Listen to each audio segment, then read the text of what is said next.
దేవుని పరిశుద్ధ నామమునకు మహిమ కలుగును గాక. ఈరోజు దేవుడు మనకిచ్చు పరిశుద్ధ వాక్యం ఏదై ఉన్నదనంటే 118వ కీర్తన 28వ వచనములో దేవుడు మనతో మాట్లాడుతున్నాడు. నీవు నా దేవుడవు, నేను నీకు కృతజ్ఞతాస్తుతులు చెల్లించెదను.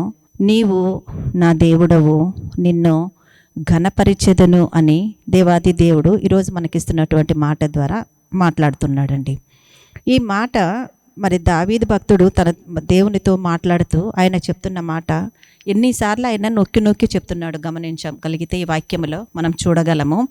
ఏమని చెప్తున్నాడు ఆయన? యెహోవా నీవు నా దేవుడవు, నేను నీకు కృతజ్ఞతాస్తుతులు చెల్లించేదము. ఇవాళ ఈ లోకంలో మనం ఉన్నామనంటే ఈ లోకంలో మనకు సహాయం చేసిన వారు ఎవరైనా ఉండి మనల్ని సమయానికి ఆదుకుంటూ ఆ సమయంలో మనల్ని గుర్తు చేసుకొని మనకి ఎవరైనా ప్రార్థన అవసరతలో కానీ లేక ఏ విషయంలోనైనా హెల్ప్ చేశారంటే వాళ్ళ దగ్గర నుంచి మనం సహాయం పొందుకున్నప్పుడు ఎన్నిసార్లు వాళ్ళు కనిపించినప్పుడంతా మనం వాళ్ళకు కృతజ్ఞతలు చెప్తామండి, థ్యాంక్స్ చెప్తాం వాళ్ళకు. ప్రతిసారి ఒక్కసారి సహాయం తీసుకుంటాం, కానీ కనిపించినప్పుడంతా మనం వాళ్లకు థ్యాంక్స్ చెప్తాం వాళ్ళకు ప్రతిసారి. కానీ దేవుడికి థ్యాంక్స్ చెప్పే విషయంలో అంటే కృతజ్ఞతాస్తుతులు చెల్లించే విషయంలో మాత్రము దేవుడు ఏదైనా గొప్ప కార్యం చేస్తే మేము ఒక సామెత ఉంటుంది కదండి, కొడితే ఏనుగు కుంభస్థలాన్నే కొట్టాలి అని అన్నట్టు మనకు ఆ సామెతలనే అవసరం లేదు.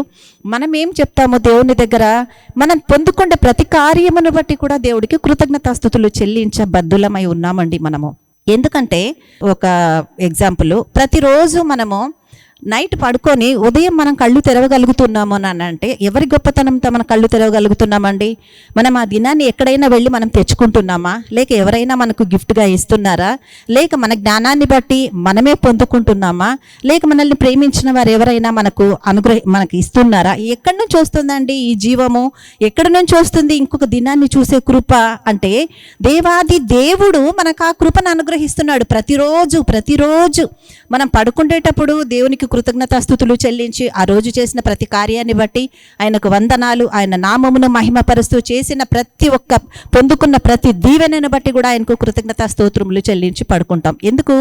ఆయన చేసిన ప్రతిదానికి కృతజ్ఞతలు అందుకోవాల్సిన అర్హత, అధికారం ఆయనకు మాత్రమే ఉందండి. చెల్లించాల్సిన బాధ్యత మనకుంది, ఆయన బిడ్డలమైన మనకు. కాబట్టి మనం ఆయనకు కృతజ్ఞతాస్తుతులు చెల్లించి పడుకుంటాం. కానీ లేచే ఉదయాన్ని పడుకుంటే ప్రతి వారు కూడా ఉదయం లేస్తారన్న భరోసా లేదు కదండి మనకు. సో మనం పొద్దున్న లేవగానే మళ్ళీ పడకలు దిగకుండానే ప్రార్థన చేసుకుంటాం. ఏమని?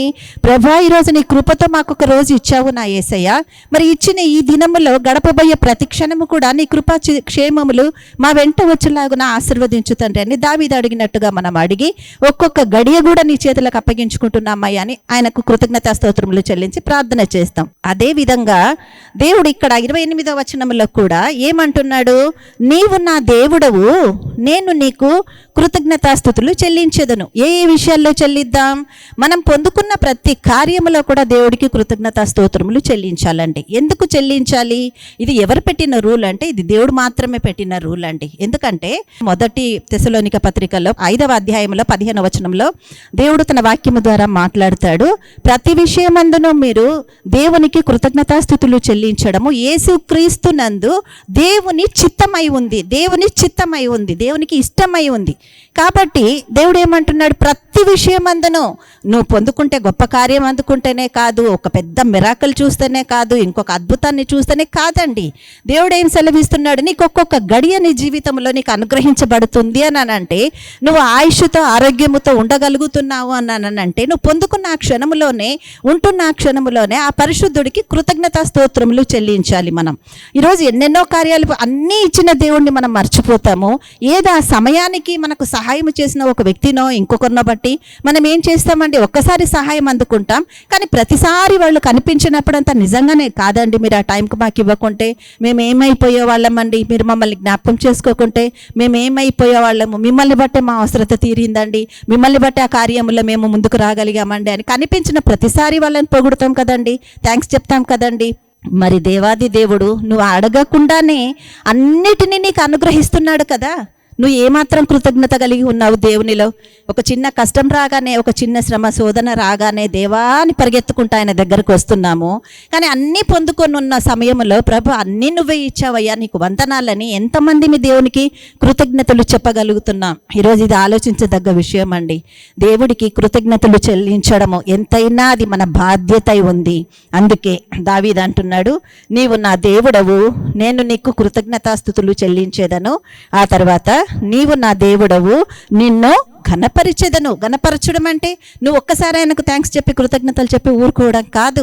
నీ తోటి వారితో, నీ సహోదరి సహోదరులతో, నీ ఇంటి వారితో, నీ కుటుంబంలోని వారితో, లేక నువ్వు ప్రేయర్స్కి వెళ్తున్న దగ్గర నీ తోడి దేవుని బిడ్డలతో, విశ్వాసులతో నీ పట్ల దేవుడు చేసిన కార్యాన్ని ఎంత గొప్పగా ఆయన చేసి ముగించాడో, ఆ కార్యములు ఆయన కృపా చిత్తము, ప్రేమ, వాత్సల్యము నీ పట్ల ఏ విధంగా ఉందో దానికి కృతజ్ఞతాపూర్వకముగాను అందరికీ దేవుని మహిమను తెలియజేసినప్పుడు మాత్రమే నిజమైన నీ కృతజ్ఞతాస్తుతులు దేవుడి దగ్గరికి చేరుతుంది అని దావీదు సెలవిస్తున్నాడు. ఆ తర్వాత యెహోవా దయాళుడు, ఆయన కృప నిరంతరము నిలుచుచున్నది, ఆయనకు కృతజ్ఞతాస్తుతులు చెల్లించుడి. ఎంతవరకు నువ్వు కృతజ్ఞతాస్తుతులు చెల్లించాలి?